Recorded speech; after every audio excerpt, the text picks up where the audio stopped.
Bandi Sanjay comment చేశారు sir, గోడ మీది పిల్లి మజ్లిస్ అని చెప్పి. దాంతోపాటు అక్బరుద్దీన్ ఓవైసీకి ఒక సవాల్ కూడా చేశారు. ఒకసారి బయట ప్లే చేయండి. మరి అప్పుడు అక్బరుద్దీన్ ఓవైసీ ఏమనాలి? ఎస్, నా ఓల్డ్ సిటీని న్యూ సిటీగా మారుస్తా అంటే నేను దేనికైనా సిద్ధం అన్నాడు. నా హాస్పిటల్ బాగా నడవాలి, నా వ్యాపారాలు మంచిగా జరగాలి, నేను చేసే కబ్జాలు బాగుండాలి, ఓట్స్లో ఎవరు ట్యాక్సులు కట్టద్దు, ట్యాక్సులు కట్టే ఆఫీసర్లు కొట్టాలి, కొట్టిన ఎవరు కేసు పెట్టద్దు. 15 నిమిషాలు సమయం ఇస్తే హిందువులను నరికి చంపుతా అన్నటువంటి వ్యక్తిని తీసుకొచ్చి కొడంగల్లో పోటీ చేయిస్తా అంటే గెలుపు మీదేనేది?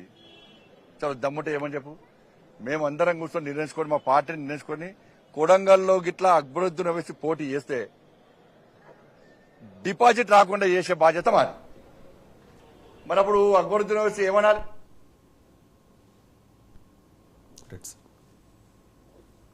ఏంటి క్వశ్చన్ ఏంటి అంటే ఇంకొక బీజేపీ అధికారంలోకి వస్తే పాత బస్తీని కాశీ అయోధ్య తరహాలో మారుస్తాం అంటే ముస్లిం పండుగలకు మాత్రం కోట్ల రూపాయలు ఇస్తుంది కాంగ్రెస్ గవర్నమెంట్. బయటలో అవన్నీ లేవు కదా. అవన్నీ లేవు సార్. మీరు అడిగి బయటలో ఒకటి ప్లే చేసి మీరు క్వశ్చన్ అడిగితే నేను ఏం చెప్పాలి సమాధానం?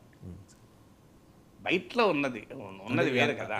అక్బరుద్దీన్ ఓవైసీని ఓడిస్తాము అన్న దాని మీద అక్బరుద్దీన్ ఓవైసీ పోటీ ఎందుకు చేస్తారండి? అదేదో రేవంత్ రెడ్డి అసెంబ్లీలో మాట్లాడినటువంటి ఒక రకమైన ఆయన కొడంగల్ నుంచి ఎందుకు పోటీ చేస్తాడు, ఆయన కాంగ్రెస్లో ఎందుకు చేరుతాడు?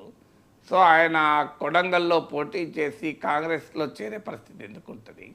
కాంగ్రెస్లో కొడంగల్ నుంచి ఆయన పోటీ చేస్తే మరి రేవంత్ రెడ్డి ఇంకో అసెంబ్లీ సీటు వెతుక్కుంటాడా?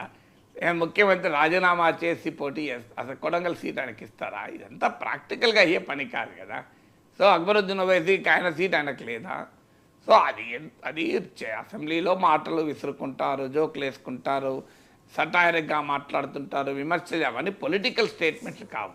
అవి they are part of the అసెంబ్లీలో మసాలా లాగా, మాల్ మసాలా టైపు.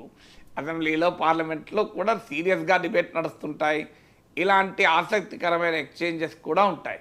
సో నేను చదివింది ఏంటంటే ఓల్డ్ సిటీలో మెట్రో వేసి చాంద్రాయణ గుట్టలో ఒక బీసీ అభ్యర్థిని పెట్టి కాంగ్రెస్ పార్టీ గెలిపించుకుని తీరుతుంది చూడండి.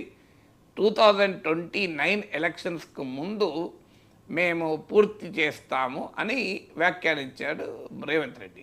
దానికి ఎవరో అన్నారు మరి అక్బరుద్దీన్ ఓవైసీ సీటు కదా ఏం కావాలంటే అప్పుడు రేవంత్ రెడ్డి సటారికల్గా అక్బరుద్దీన్ మా పార్టీ బీఫార్మ్ మీద పోటీ చేస్తానంటే నేను కొడంగల్ సీటు ఇస్తాను, ఇచ్చి నేనే చీఫ్ ఎలక్షన్ ఏజెంట్గా ఉండి ఆయన రాకపోయినా గెలిపించుకుంటాను, అలాగే ఆయన డిప్యూటీ చీఫ్ మినిస్టర్ కూడా చేస్తాను అన్నాడు. ఇవి ఏవి జరిగేది కాదు.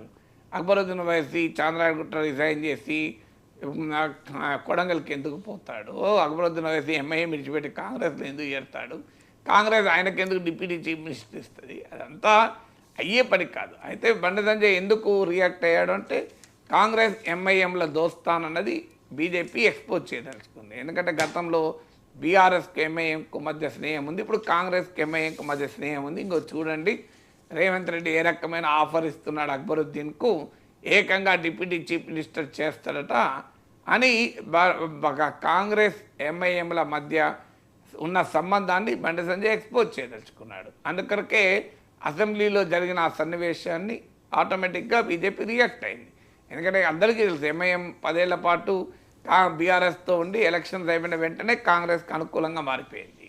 ఆ బండి సంజయ్ చేసిన విమర్శ కరెక్ట్. ఎంఐఎం పైన ఓల్డ్ సిటీని న్యూ సిటీగా మార్చమని ఎంఐఎం కోరుకుంటుందా? ఎప్పుడన్నా పొరపాటున కూడా కోరుకోదు. ఆ ఓల్డ్ సిటీ అలాగే ఉండాలి, దారిద్ర్యంలో ఉండాలి, పేదరికంలో ఉండాలి, నిరుద్యోగంలో ఉండాలి, ముస్లిం ప్రజలు సామాజికంగా ఆర్థికంగా చితికినబడి ఉండాలి. అప్పుడే తమ మతోన్మాద రాజకీయాలని వాళ్ళు వింటారు. అమాయకులైనటువంటి ముస్లిం ప్రజల్ని తమ మతోన్మాద రాజకీయాలతో నడిపించాలి అంటే వాళ్ళు పేదరికంలోనే ఉండాలి. అందుకే మీరు నిన్నేళ్ళైనా ఓల్డ్ సిటీలో కదలిక ఉండదు. బండి సంజయ్ నిజమే కదా, పవర్ బిల్లులు కట్టరు, కడతా ఎవరైనా పవర్ బిల్లు వసూలు చేస్తాడో వాళ్ళపైన అటాక్. సో ఒక మాఫియా సామ్రాజ్యంలాగా ఓల్డ్ సిటీలో ఎంఐఎం నడుపుతుంది.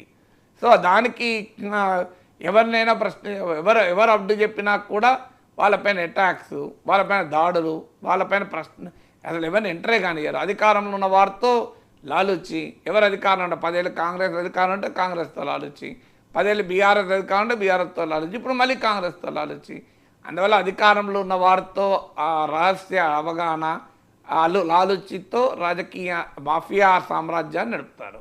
అందువల్ల బీజేపీ అన్న మండితం చేసిన విమర్శ నిజమే కదా.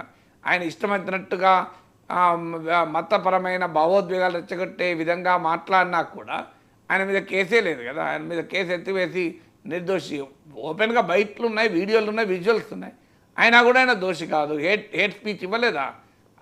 సెక్యులర్ పార్టీలు కూడా చేసే మిస్టేక్ అదే ఆర్ఎస్ఎస్ నాయకుడో లేకుంటే ధర్మ సంస్థలోనో అలా లేదా విశ్వ హిందూ పరిషత్ వాళ్ళు ముస్లింలకు వ్యతిరేకంగా ఓ మాట అంటే దానిపైన వెంటనే ఇందిరా పార్క్లో అన్యాయం అక్రమం ధర్నాలు చేస్తారు. మరి అక్బరుద్దీన్ ఓవైసీ మీద ఎందుకు చేయరు ధర్నాలు? ఇది తప్పే కదా. అక్బరుద్దీన్ ఓవైసీ అన్నది సెక్యులరిజమా? ముస్లింల పైన వ్యాఖ్యలు చేసినా తప్పే, హిందువుల పైన వ్యాఖ్యలు చేసినా తప్పే.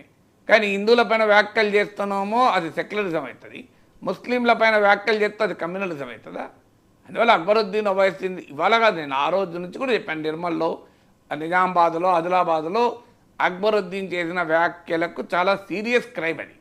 సో ఆ బీఆర్ఎస్ ప్రభుత్వంలో ఆయన కేసే లేదని ఎత్తేసారు. కాంగ్రెస్ ప్రభుత్వాన్ని మీద కేసు పెడుతుంది. ఎవరికి ధైర్యం ఉన్నది? పోనీ బీజేపీ ఏమైనా కేసులు పెడుతుందా? ఓవైసీ పైన బీజేపీ ఇంతవరకు ఒక్క కేసు లేదు. ఈడీ కేసు లేదు, సిబిఐ కేసు లేదు, ఐటీ కేసు లేదు, ఎవ్వరూ లేరు.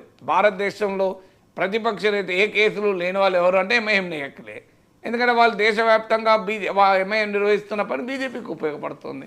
వాళ్ళు దేశమంతటా తిరిగి సెక్యులర్ పార్టీకి రావాల్సిన ముస్లిం ఓట్లను తన వైపు తిప్పుకొని పరోక్షంగా బీజేపీ ఉపయోగపడుతున్నాడు.